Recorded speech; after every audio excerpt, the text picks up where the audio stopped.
Welcome, everybody, to Bearcat Insider. Today is track report number 2. I'm Chance Kirby, and I'm with everybody's favorite head coach, Travis Marsh. How's it going today? Man, it's going. It is? Two track meets in, and Season's half over, just like that. We're rocking and rolling. I hope it's not half over. I want it to keep going after district. Speaking of regular season. But no, we're moving right along, and we'll crunch the numbers here in a little bit. But it's for the second track meet in a row. I got on the bus and came home. Well, I didn't get on the bus for the home meet, but I went home happy with the effort that the Lady Cats put out. I think there's some things that we can fix, obviously, but in general, across the board, the times are going the correct direction. We added field events for this meet, and so I had some adjustments there, but things are trending in the direction we want them to trend. I didn't really dive deep into the times, but what I did notice at this meet, and it seemed to be more than the meet previous, is your team showing up to compete. They are, in ways that are out of the box score, so to speak. There's not a quantifiable way, and I did just say quantifiable. There's not a way to measure it. Well, I'll tell you what I saw that just coincidentally, because I was standing beside you, that no one saw. Your girls' JV 4x4 yes did not want to run. I saw them telling you that they were faking knee injuries as a joke, and yes. just telling you, Coach, we just really don't want to do this. But when the gun fired, they ran. They ran well. And they tried hard. They gave and I think I found a mile relay leg out of the whole deal. Yeah, and that's something that they didn't have to do that. They could have mailed it in, and that would have probably been the expectation. That was my expectation, honestly. And I'm going to use a cliche term, but they laid it all out there. They did, and what goes unnoticed is people are going to look out there and they're going to say, "Oh, they ran well, they ran hard." That was our third and fourth alternate that ran the first two legs. Not quarter milers, that they're not your ideal ones. Both of them under 5 foot. I mess with them about my under 5 foot sprint relay. But it's one of those things where did they want to do it? They didn't want to do it, but they did it to the best of their ability. And one of them, actually, Odette here, whenever I say I need another leg of the mile relay, she accidentally volunteered. But she said, I'm not very fast. I'm not good at the quarter. And I said, I know. I see you at practice every day. She said, but I'll give you everything I got. I said, Odette, that's it. That's all I want to do. And she ran her best quarter of the year by about 4 or 5 seconds, and gave us a chance to be in the mix. So I was very proud of them. And that was the exact example that I was going to go to of things that nobody really knows because they don't see it behind the scenes. But I'm very proud of just and that attitude is starting to permeate the whole program. That's just one isolated incident, but just about across the board, people are willing to do whatever for the first time. Anna Hadowski was a first time triple jumper. Had a couple first time long jumpers. Castle Chandler went out there and threw the JV shot put and got 4th place, just because on our way to the meet we figured out that she threw in district last year, so we signed her up on the fly on no practice and she got 4th. And now we're finding pieces of the puzzle. To sound cliche again, you're somehow have changed the culture just in 2 meets. I was there last year watching like I am this year, but I don't think people were beating down the door to run in more events. And yeah, and they do. They're trying to load up on events. I every morning girls are asking me, "Hey, can I try high jump?" Sure. They want to be that high scorer. Yeah, why not? Hey, can I do this? Can I do that? And so I want to find as many ways to benefit the team that we can. And the more events people do, the better. It's kind of just it's an overall philosophy thing. We've talked difference in track philosophy with state and district, and what's the goal and things like that. And right now, we're trying to go from a Red Ryder BB gun to a shotgun. And the Red Ryder BB gun that we've had in the past, we were going to shoot that one little pellet and maybe it would hit, maybe it wouldn't. I'm trying to throw as many pellets out there at high speed that I can and try to get as many of them to hit as possible. And then, to keep the comparison alive is if you do that, eventually we're gonna progress to where we're precision and we have a lot of bullets, and we're gonna put a lot of bullets out there in the exact spot that they need to be, and we're gonna be a really good track team. And so right now we're just trying to be the shotgun, and some things that also go unseen. I'm out of uniforms. That's a good sign. I'm passing out cross country uniforms now. So if those are sharp, if they're the striped ones. That's the boys, I do believe. Okay. Which I might get to those. If I get to those, that's fine. So anytime you go and you watch the old lady cats, you're going to see any crazy variation of 3 uniforms just because I'm trying to use whatever I can to get people on the track. So it's like I said, it's all trending the right way. I was worried about the Pilot Point meet kind of being the crescendo of the season, and I was like, gosh, if we hit our high point early, it's not good. And then, almost every single person dropped their time. So that is good. Yep. Let's take a quick break, and then when we come back, we'll talk field events and we'll talk some of the running events. We're going to dive into the numbers. Start diving into the numbers a little bit. All right. Located in Pilot Point, Texas, the Chandler family has been making custom cabinets for over 40 years. As a team, Chandler Cabinets is committed to designing and building the perfect cabinets for you. They will make the process comfortable and stress-free by personally guaranteeing a superior product built on the standard of superior craftsmanship and immaculate customer satisfaction. From concept to completion, perfect form and function. Chandler Cabinets is an award-winning company with a reputation for consistent innovation at the highest level of design.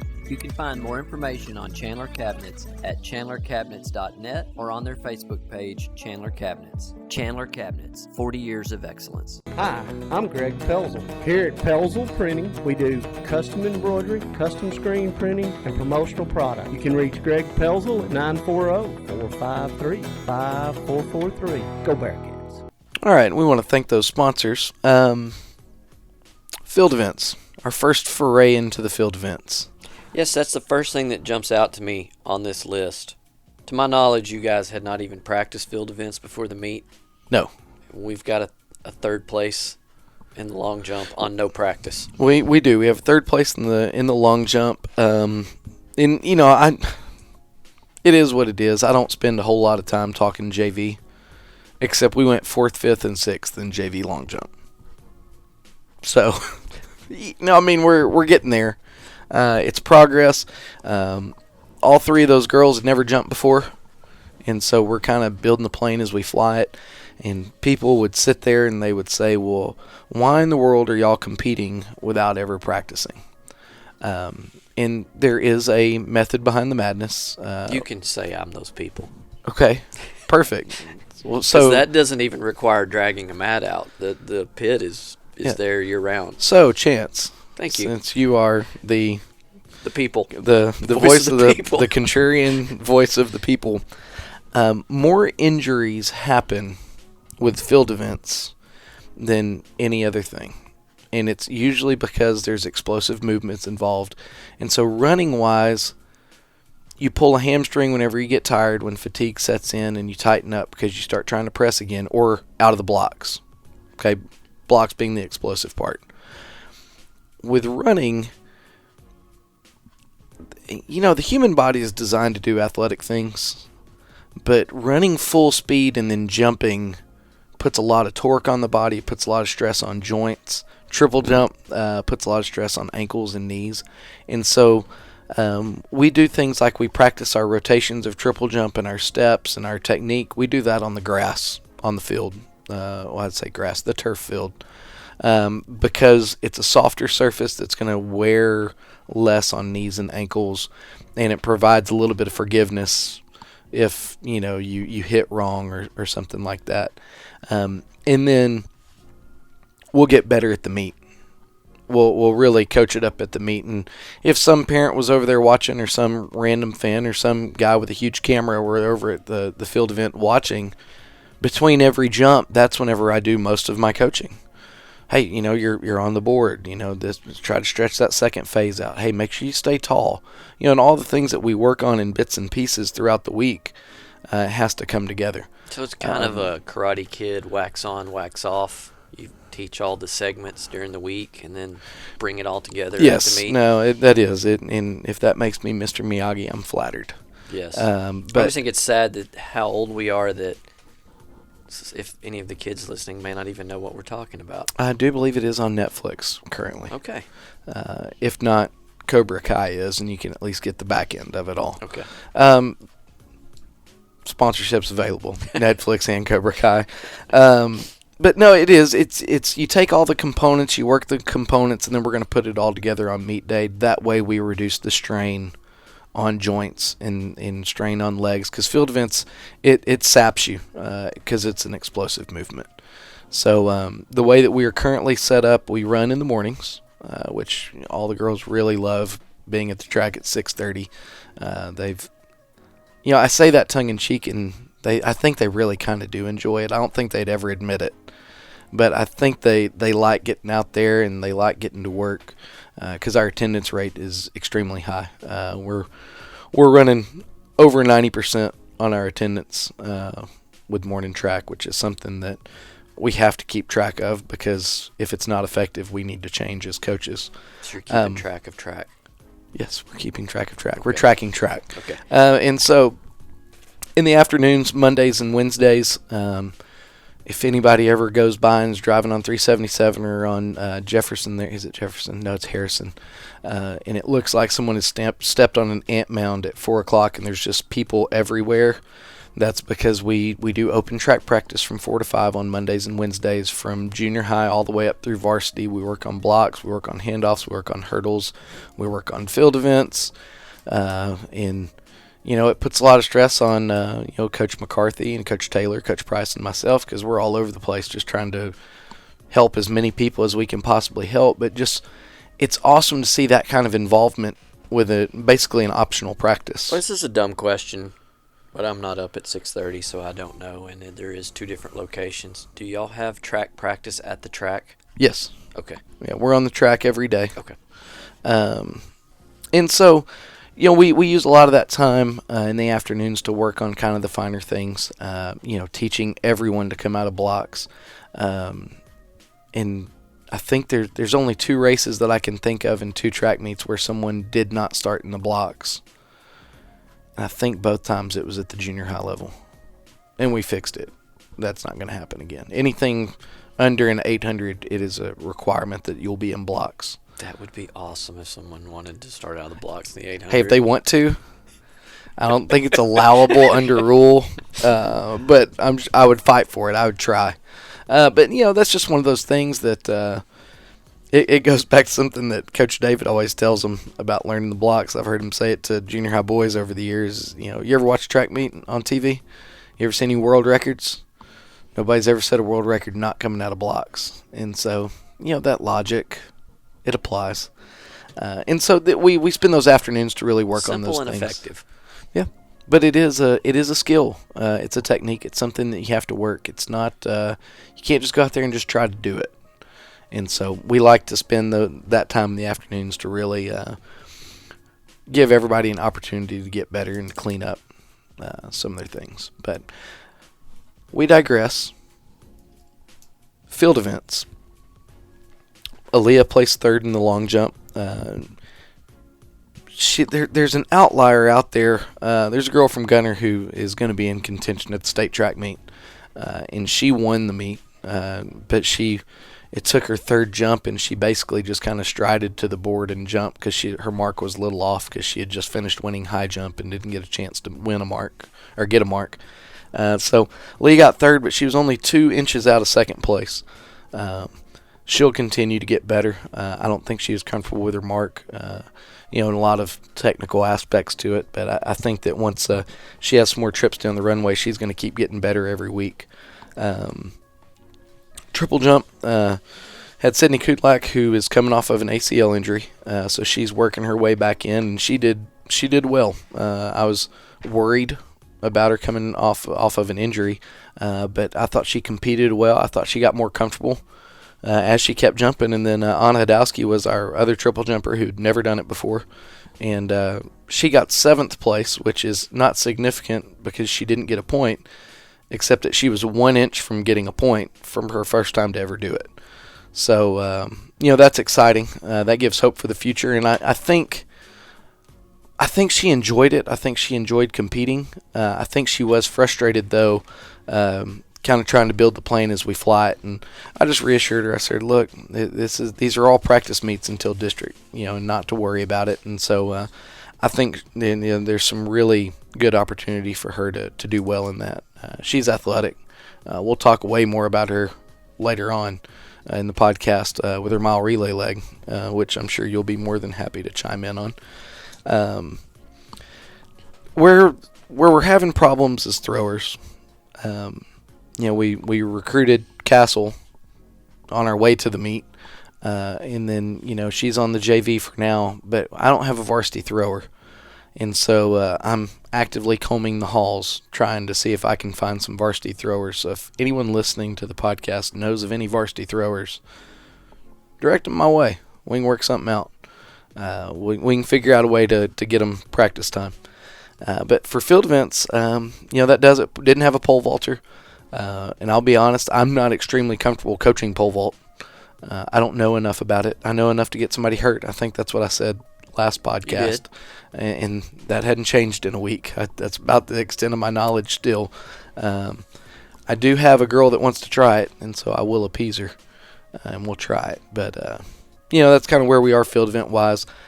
If we keep working, we keep progressing, we keep doing the component work, when it matters, we'll be right where we need to be. I long jumped 5 varsity girls, 2 of them I know pointed, and so we're still trying to figure out where all the pieces to the puzzle fit. But the good thing is I have a lot of puzzle pieces. That is good. So, did you have anyone join the track team this week after your call out the week before? I know you're still accepting applications all the way up to district. We went +5. That's good. We created the jersey problem, I guess. Yes, yeah, we did that, and then we're currently working with Notoriously Yours. They are going to do a T-shirt for us. We have our Wednesday morning 400-meter test. It's our gut check, and so we're in the process of trying to get some gut check shirts made that if you can run under a 66 on Wednesday mornings, you immediately get a free T-shirt. And so that's just something that we're trying to get out there and try to create a little excitement, a little buzz. Go earn you a shirt. And so we're working on that. It's probably going to end up after spring break. I would assume that's whenever we'll get that done and made and all that work completed. Sounds fun. Can I come out there and win a T-shirt? Can you run under a 66? No. Okay, then no, you can't. Hey, but I like it. It's a bar. I know what the mark is. Now, we do. Coach Taylor, if he listens to the podcast, he'll be thrilled. If not, I'm just going to talk crap about him. He's young. He's a first-year coach, I do believe. First or second. I think he's first, though. He still believes in his athleticism. And so, if he can beat Addison Height in the Wednesday morning gut check this week, I will buy him a McFlurry. And he has bought it, hook, line, and sinker. He's been training for the last week. for the last week, okay. And is he going to come out of the blocks? If he wants to. I mean, I'm fine with that. He spends a lot of his time over there with the blocks. He's embraced his role as the block coach, and he's actually really good at it. So I'm a fan of that. So, I think I'm going to have to buy him a McFlurry. Really? I think so. That's my gut. What's his pedigree? Has he ever run the quarter before? He was a distance runner at Kermit High School. Okay. But I've seen him on the basketball court. Please tell me they're the Frogs. I don't think so. I don't think they would do that to themselves. What a failure. Is it? Would you gotta, really? You got to embrace it. Like, is that the way you would really want to go? Yeah. Yeah. And a lot of memes. Yeah. A lot of memes. But no, so we have that, and I think there's a lot of other side bets amongst the coaching staff. Because I hope you line the field like the mile relay, and all the kids are spread out all along the track. I'm pretty sure even the boys coaches have side bets on this thing. It has become a well publicized thing amongst the coaching staff. It will be videoed, I promise. I just hope it happens, because if you remember, Mr. Southern challenged Coach Alling to a one-on-one basketball game in front of the school, and that never happened. Well, he got the promotion. Yeah. You can't do that stuff when you're the superintendent. Your credibility's on the line. Okay. Because then every big decision's going to come down to, I'll play in one-on-one. Well, let's go play a game of horse. Yes. So, yeah, I mean, we're going to video it. It might make its appearance on the YouTube channel, Pilot Point Bearcats on YouTube. Subscribe, notify, and then if you subscribe and notify, if we put it up there, you will get a notification to know that you can watch it and that it's available. Breaking news, Kermit is the Yellow Jackets. Thank goodness they're not the Frogs. Way to drop the ball, Kermit. All right, let's take a quick break from from the podcast to hear a word from our sponsors, and then we'll come back and we'll talk around in events. There is no better source for local news than the Pilot Point Post-Signal. Pilot Point Post-Signal has been covering Pilot Point since 1878, providing award-winning, top-notch coverage of Pilot Point and the Pilot Point Bearcats. You can start your subscription today by going to postsignal.com and signing up for their special, which is 2 months free of the digital and print copy, or you can call their phone number at 940-686-2169. The Pilot Point Post-Signal, the best source for local news. Cat fans, one thing that I love about walking into the field house is looking at all the old pictures that you have from years past and being able to relive the history of those great teams and great players. And I love walking through with my sons and showing them a picture and saying, man, look at that guy, and telling them a story about a great play. And you can have the same opportunity to do that with your family by using Ashley Marsh Photography to capture your family's great memories. Seeing those pictures of your family will allow you to talk to your kids or your grandkids and tell great stories about things that you've done or things that you've seen or just funny memories that you might have. So if you ever want to document your family's history, please contact Ashley Marsh Photography. You can find her on Facebook, on Instagram using Ashley Marsh Photography, as well as her website, ashleymarshphotography.com. All right, and a big thank you to those sponsors. So running events, sprint relay. First thing I noticed on that sprint relay is you had a softballer come back from softball to run. Face paint and all. Yes, and I like that. I like that kids are making an effort to be multi-sport athletes. Well, and not only that, but coaches are making the effort to allow it. Coach Booker, she made it a point to let me know, hey, Summerville's going to be there. We're going to be done. We'll get her there. We'll find a way. She will be at that track meet. And so I appreciate that from not only the girls coordinator but the head softball coach, that she cares enough about Katie getting to the track meet that she's going to make sure it happens. And so we really appreciate that. But on both of the relays that she's on, the 4x1 and 4x2, she starts us off, and she's dynamite on that first leg. She does a great job. Extremely proud of her. But they dropped their time by a second and a half. So we went from a middle-of-the-road 55 to a 53-2.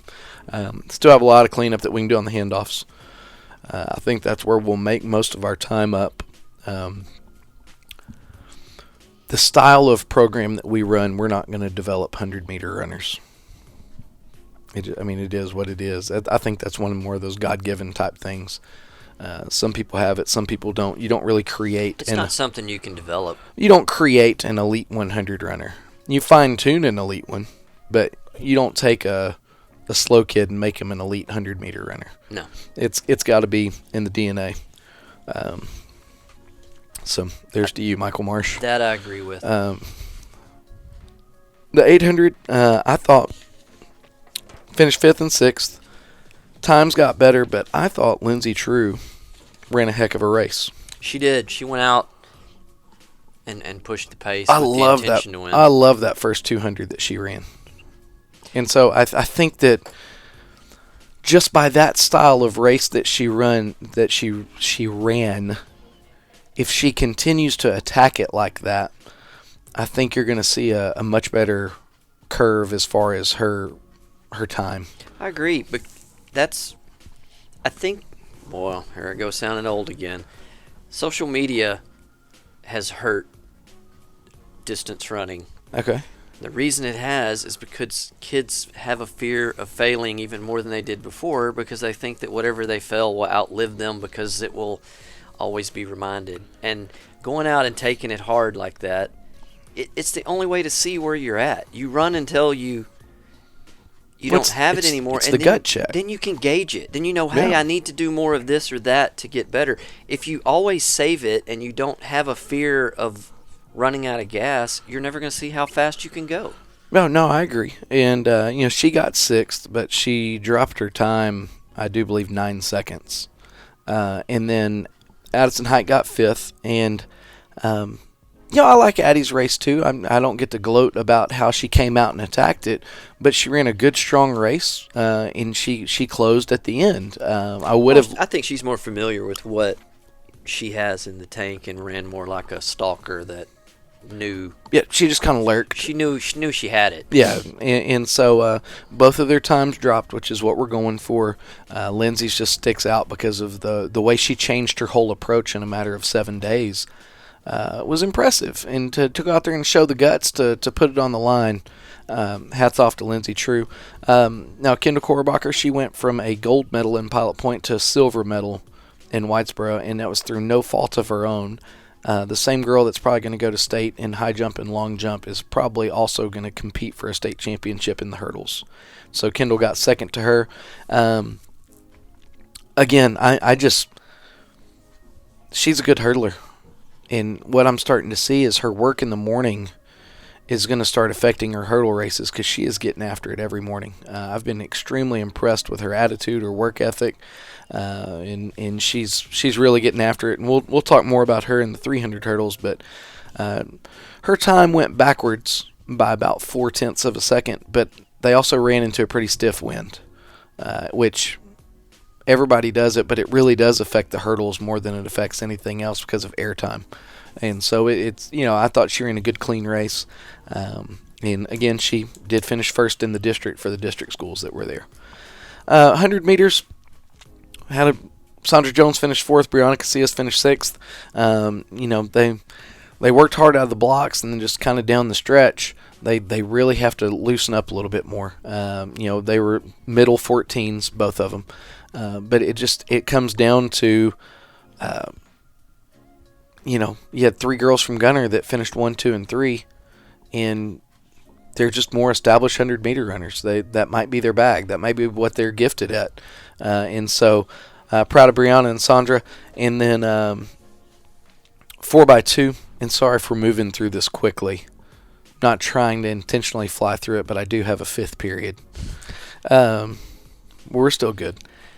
4x2 I was proud of. They dropped 3 seconds of their time, and they had crap handoffs.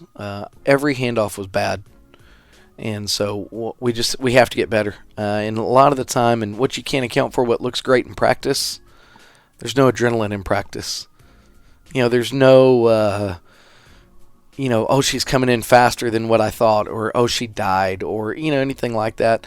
And so handoffs are going to keep making that better and better and better. And you clean up the handoffs, all of a sudden you're dropping time like crazy because the stick never loses momentum. And the 2-3 was the bad one, Aaliyah to Kenna. Kenna took off too early. She got excited, and she just left too early. And then Anna felt the pressure of being out in lane. There were only 4 teams running. We were in lane 5, so we were the furthest one out there. And I think Anna felt the pressure of being out in front, being out there on the outside. There's nobody to pull you. And so she left a little early as well. I think once we get that cleaned up, I think that'll be a good relay for us. 400 meters, Lindsay True. Again, she dropped her time by almost 8 seconds in 7 days. And I think a lot of it had to do with the way she just went out and attacked it.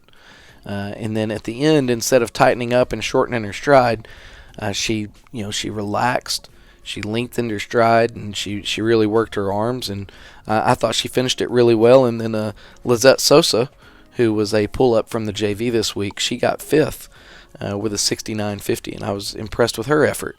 I think that's a big step from being a JV 200 runner to getting stuck up on varsity as a 400 runner and to produce points. But that's the kind of depth that we're looking to build.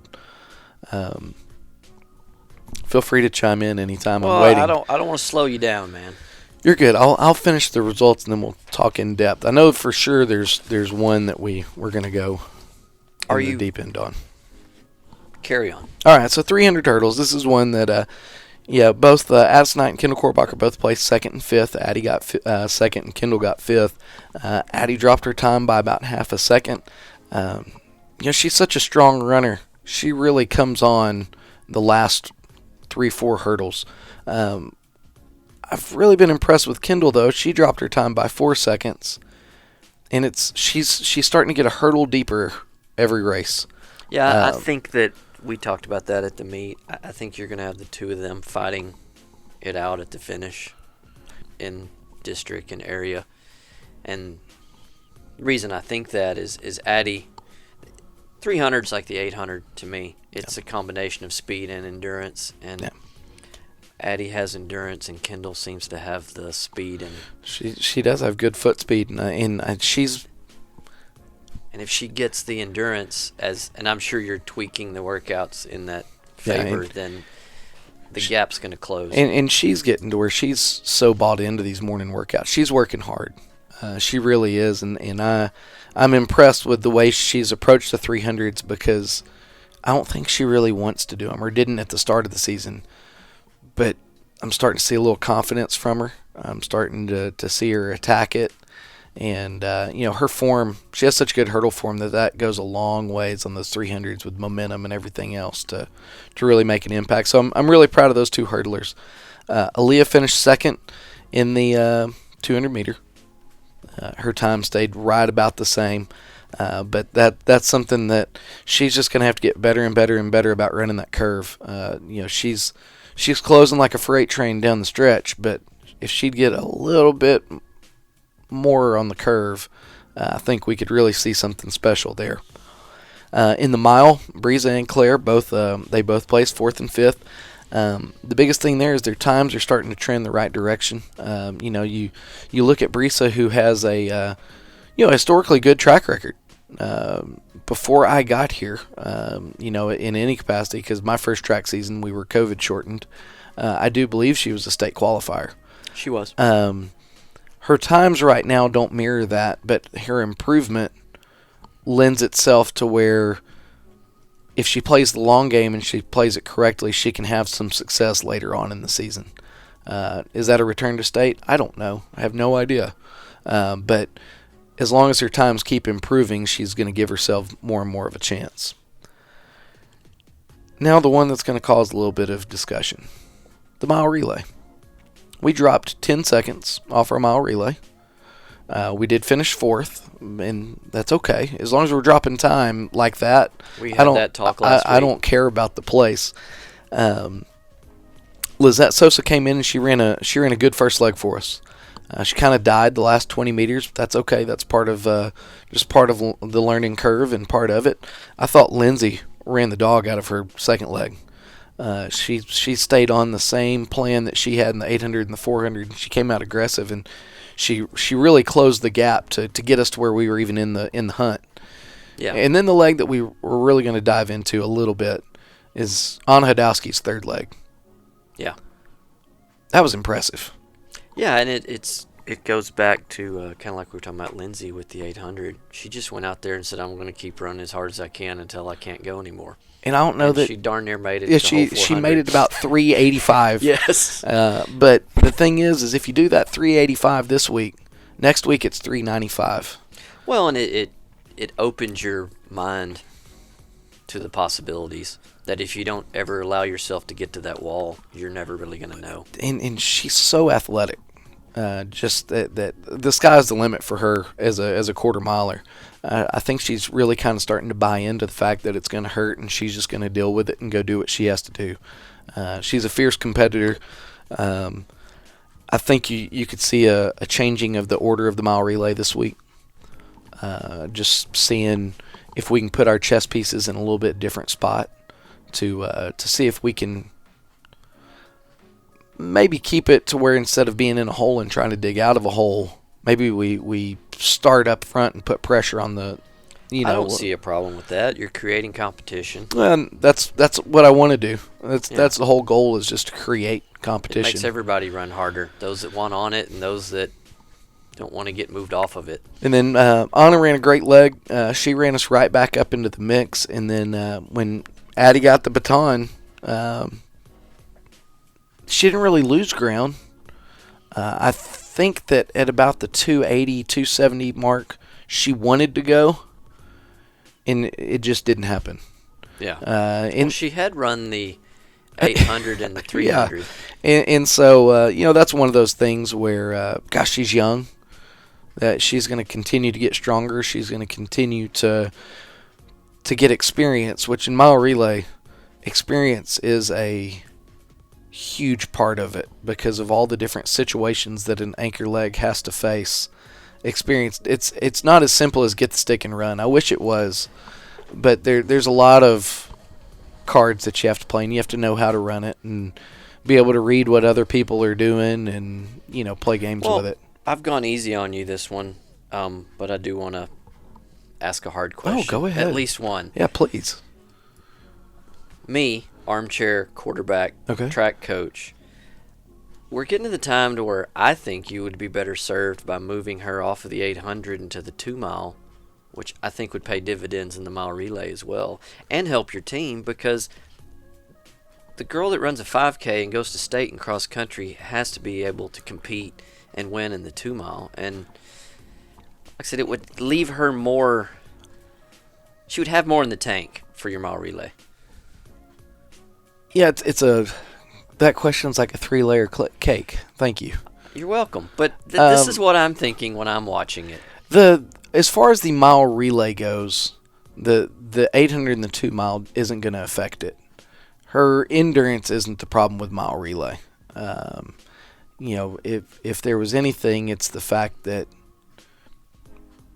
she was probably more dead-legged than anything else, because our our off days right now are Saturday and Sunday. Wednesday, the day before the track meet isn't a polished day.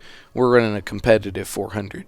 Mm-hmm. That'll change the week of district. We'll take it off and try to run workouts that are more conducive to getting their legs underneath them. Right now, I'm not really concerned if their legs are underneath them on meet day or not. I think that's the first layer of it. The second layer to your question is the team aspect.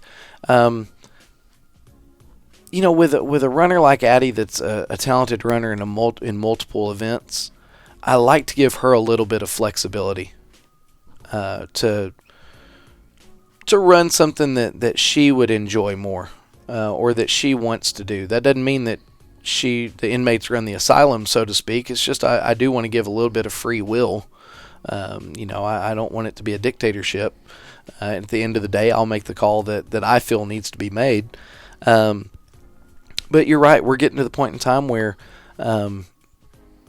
if it's going to be a 5th place finish in the 800 at district, or she could go win the 2 mile, what's going to benefit the team is going to win the 2 mile.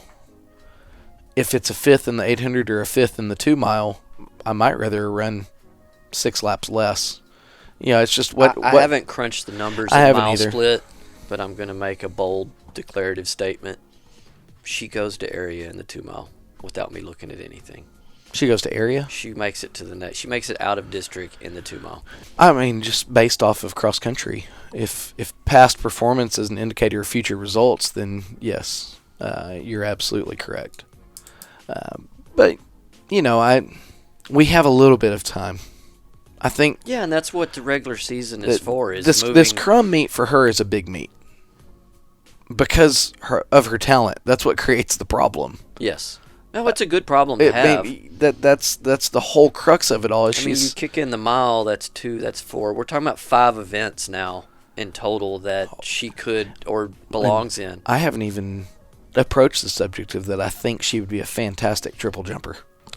You also have to throw in the open quarter. There's probably 7 events that she could go to area in. Yeah. And that's the problem with her. Is what do I do with that chess piece that can do everything? Yeah. And so, it'll be, like I said, crumb meat's a big meat for her as far as, which way is she trending in what area. Since 1983, the Scott Walker Insurance Agency has been covering the insurance needs of Pilot Point. Regardless of what that need may be, they have you covered, offering homeowners, auto, life, farm and ranch, and commercial. Give them a call at 940-686-2692. That's Germania Insurance, the Scott Walker Insurance Agency, located just north of the town square at 211 Scott Lane in Pilot Point, Texas. Scott Walker Insurance Agency, always there to help.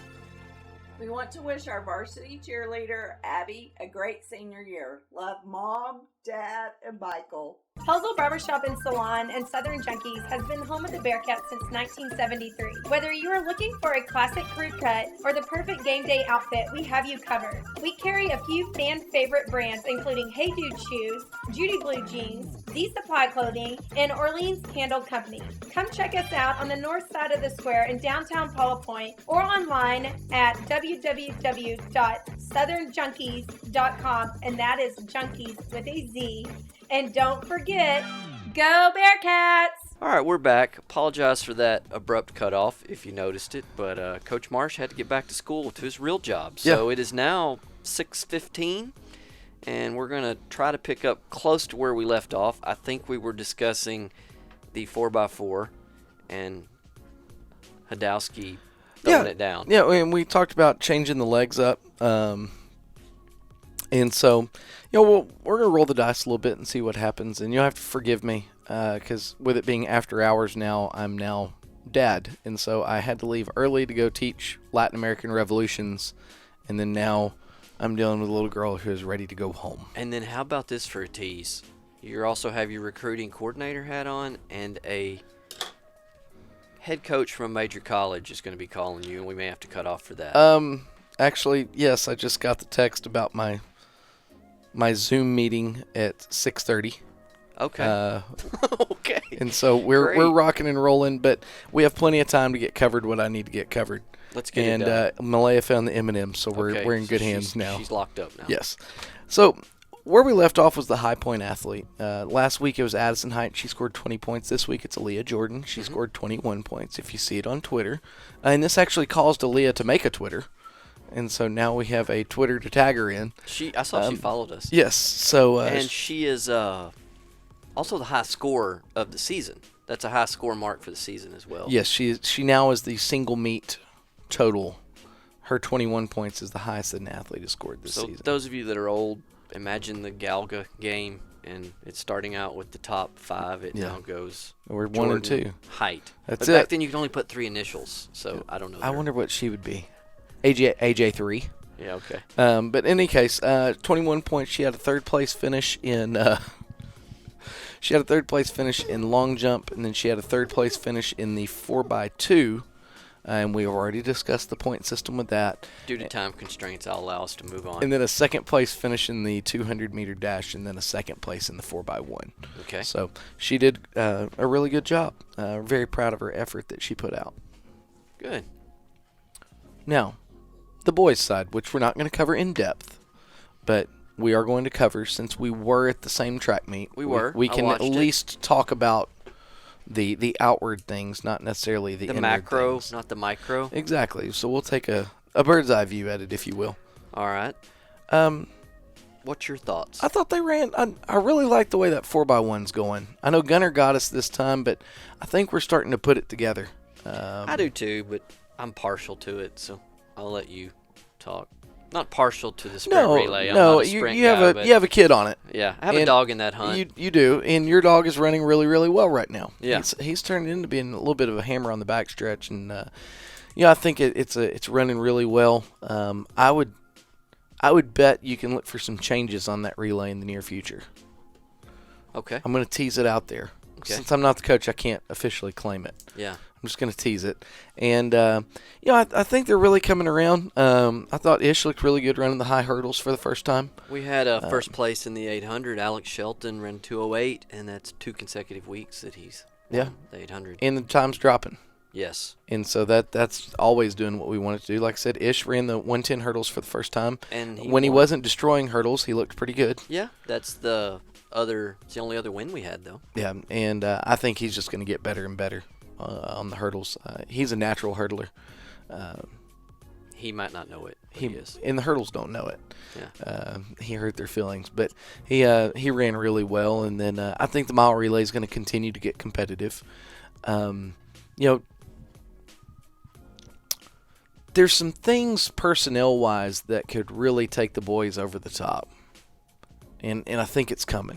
Okay. I'm not going to give specifics. Way to tease. I'm not going to give specifics because radio professional right it's there. Not my. You're just the girls' coach. I am. It's not my bag to critique the boys or to make changes or anything like that. But I think for 2 consecutive weeks, I think Coach Peacock and those guys have done a good job. With competitive track team, I think that they're only going to continue to get better, and I'm excited about it. 2 boys that I want to point out. Okay. That I noticed. Start with JV. Perfect. We have an offensive lineman on the sprint relay for Sirius. Yeah. It's not a fat man relay, and it's not a joke. Dak Morgan is on the sprint relay. And he runs a good leg. I know. It's awesome. It is awesome. That caught my eye. Yeah. And then second thing, and I hope that I don't offend him or his mother. They both listen. But I don't think you would ever confuse Cade Carter as a track elite. He's not a natural track runner. But by God, he is out there running every event that they throw him in and competing. He's giving it all he has in the events that he's put in. And we have back-to-back weeks of running the quarter. Yeah. And he's run a faster time. Yeah, so that's what I'm getting at. So it's trending the right way. Yes. And that's what is the most important thing about all this is, to spin it back to the girls and to the boys, we're trending the right way. You're always racing the clock. Times are dropping. The track's always going to be the same size, and the stopwatch is always going to run. And so, that's the most important thing, especially for the Cade Carters of the world, that track isn't necessarily their thing, but he's out there competing because for the sake of competition. Which I think is exactly what Peacock and Coach David, that's all they wanted to see from him. It is. And then since we even started the podcast this morning, and now that we're finishing, I picked up a boys triple jumper today, and then got another girl to come run track. So awesome. We're +2. Yeah. One for the boys and one for the girls. So it's a good day. Good day at the office. You found a triple jumper that wasn't even on track, or you found a runner that's going to be a triple jumper? No, I found a triple jumper in the halls. That's amazing. That's good. Yeah. That's recruiting right there. No, it's awesome. And he came out and practiced this afternoon. Okay. We're already rocking and rolling. That's all we need. And so points add up. It's exciting. But no, again, we had afternoon track practice. That's why we had to come a little bit later. And again, there were junior high boys and girls and high school boys and girls just all over the place. And we had people high jumping and triple jumping and long jumping and handoffs and blocks and hurdles. And it was just I hate that I didn't drive by. It was just a bevy of activity. Yeah. And so, no, it's exciting. But, we're trending the right direction. Crum, okay, a little tidbit about Crum. You have to purchase a ticket to the Crum track meet for $3 online. Wow. Wait. Yeah. Way to kill. Yeah. Make it more difficult. Well, for people to come watch. This will be the last time we go to Crum, by the way. $3. Yes. I mean, and online. So it's it's the double. Pull in the double. And so I hope DeSoto's there or Woodlands or you'll be impressed when you see the lineup. Jesuit, somebody that I really you don't even get to see bowling. Yeah. I'd pay $3 to see Matthew Bowling run. It'd have to be Georgia. But no, so that's that. I'll get you 412 miler. I'll get you the week, link. By the way. Okay. And so we share can post that to the Gen Pop. And yeah. We're about to wrap it up then. We are. You've got important things to do. I do have a couple of quick hits. Okay, real quick. I sound hope. like a broken record. I can only post what is provided to me by the coaches. If it's not on our site, it's not because I'm not posting it. see the coach of said sport and ask him if he's sending me the stuff and I'm just not posting it. How- And you're going to find out that they're not sending it. How quickly did you get Coach Peacock's boys track report? Because I know he beat me. He pretty quick. And I didn't even ask for it. It was there. Boom. And then once I got the notification that Peacock posted, it put because I didn't tell you. It put the pressure on me. And then you sent it. I saw the notification and I had to get to work. Yes. And so that's the way this works. Yes. Unless there is a little caveat. If your sport has its own Facebook page, I just share what they do. I don't want to tread on their ground and steal their thunder. Well, they're the experts. Yes, that's their field. So, Yeah. like girls basketball, for instance, has its own Facebook page. When they posted the All District today, I shared it. It wasn't my place to step on their toes and post something and scoop them. And in hats their off sport. to those people that Yes. run those pages. That they do a fantastic job of covering that sport. Yeah. And that's awesome. Yes, and then And we're going to do a fantastic job of covering girls track. we are doing a fantastic job. And then one last thing before you go into listing our sponsors. Yes. I'm not going to say their name, but I had some people contact me this week and wanted to look at houses. And they said the reason they called me is because of what I do as far as Bearcat sports. And the only reason I want to say that is those of you out there, when you go into Gretchen's or you buy insurance from Dana, or I'm getting the look from Travis, so I'm not going to list off all the sponsors. Hey, go ahead. I'd be more than happy. Tell them that you like the fact that they are involved in Pilot Point Sports. It would mean a lot to them. It made me happy that they said that they cared enough to say, hey, we were interested in calling you because of what you're doing for the kids, which I would do that if I didn't sell any houses, but it does make you, and I think all of our sponsors would, Yeah. but it does make you feel good when they say, hey, this is where we heard of you, this is why we called you. Well, they sponsor because they want to get their name out there, but they sponsor more importantly because they care. Yes. And so on the heels of that, we'd like to thank Pelzel Printing, Southern Junkies, Pilot Point Post Signal. See, threw me all the way off track. Let's go back again from the top. We'd like to start by thanking the Pilot Point Post Signal, Pelzel Printing, Southern Junkies, Dana Walker with Germania Insurance, Chandler Cabinets, and last but not least, Ashley Marsh Photography. Without the gracious support of those sponsors, we wouldn't be able to bring this podcast to you. And so go support those local businesses like they support us. And as always, go Bearcats.